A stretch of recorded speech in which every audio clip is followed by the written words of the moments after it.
মাছে ভাতে বাঙালি আমরা, তাই মাছ পেলে ভীষণ খুশি হয়ে যায়। আজকে রান্না করব কাকিলা মাছের ঝোল। আসসালামু আলাইকুম, কেমন আছেন সবাই? আশা করি নিশ্চয়ই সবাই ভালো আছেন, সুস্থ আছেন। আলহামদুলিল্লাহ, আপনাদের দোয়ায় আমিও ভালো আছি। কাকিলা মাছটা খেতে ভীষণ মজা, আর এই মাছটা অনেক দিন পরে যখন খাচ্ছি তো ভাবলাম আপনাদের সাথে একটু শেয়ার করি। যারা মাছ প্রিয় আছেন আপনারা অবশ্যই আমার পুরো ভিডিওটা কন্টিনিউ করার অনুরোধ রইল। মাছগুলো দেখতেও যেমন সুন্দর, আর এই ঠোঁটগুলো অনেকটা লম্বা। এই মাছের ঠোঁট দিয়ে নাকি বাত ব্যথা দূর হয়। ছোটবেলায় শুনেছি যে এই মাছের ঠোঁট যদি কারো গায়ে ফুটিয়ে রক্ত বের করা হয় সেটা নাকি বাত ব্যথার রক্ত দূর হয়ে যায়। আমার মতো কে কে শুনেছেন অবশ্যই কমেন্টে জানাবেন। তো মাছগুলো ভুনা করার জন্য এখানে ফ্রাই প্যানে পরিমাণ মতো তেল দিয়েছি। তেলের মধ্যে এখানে রসুন পেঁয়াজ ব্লেন্ড করা দিয়ে দিলাম। মশলাটাকে একটু নাড়াচাড়া করে এর মধ্যে সামান্য পরিমাণে পানি দিয়ে দিব। এই পানিটা দেওয়ার কারণ হচ্ছে এখানে যেহেতু গুঁড়া মশলা ব্যবহার করব, তো মশলাগুলো যাতে করে পুড়ে না যায়। শুকনা মরিচের গুঁড়া সহ সব ধরনের ধনিয়ার গুঁড়ো, জিরার গুঁড়া, হলুদের গুঁড়া সব দিয়েছি।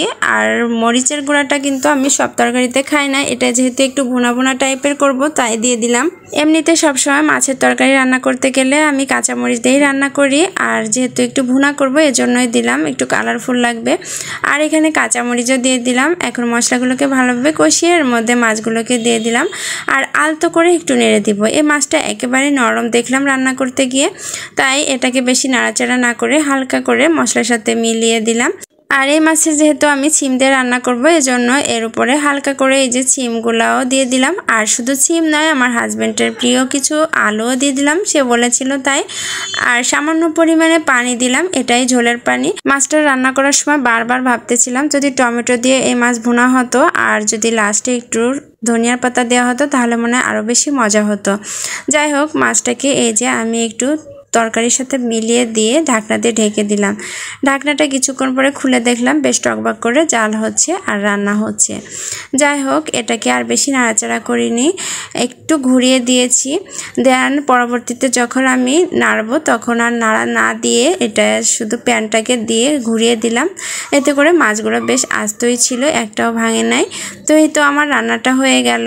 আপনারা কারা এভাবে এই মাছটা খেয়েছেন অবশ্যই জানাবেন। মাছটা ভীষণ মজা হয়েছিল, আমার বাচ্চারা অনেক বেশি পছন্দ করেছে আলহামদুলিল্লাহ। তো আজকের ভিডিওটা আপনাদের কাছে কেমন লাগলো অবশ্যই জানাবেন। ভালো লাগলে একবার হলেও নিজেরা আমার রান্নাগুলো ট্রাই করতে পারেন। আমি আসলে আপনাদের শেখানোর জন্য করি না, আমার ভালো লাগা থেকে আপনাদের সাথে শেয়ার করি। যদি ভালো লেগে থাকে অবশ্যই আমার মতো করে আপনারা ট্রাই করতে পারেন। এক একজনের রান্না এক এক রকম, আমি আমার মতো করে রান্না করি। আমার চেয়েও অনেক ভালো ভালো রাঁধুনি আছেন আপনারা। যদি আমার এই সিম্পল রান্নাগুলো ভালো লেগে থাকে অবশ্যই কমেন্টে জানাবেন, সাপোর্ট করবেন আমাকে। তো আজকের মতো এ পর্যন্তই, সবাই ভালো থাকবেন। আল্লাহ হাফেজ।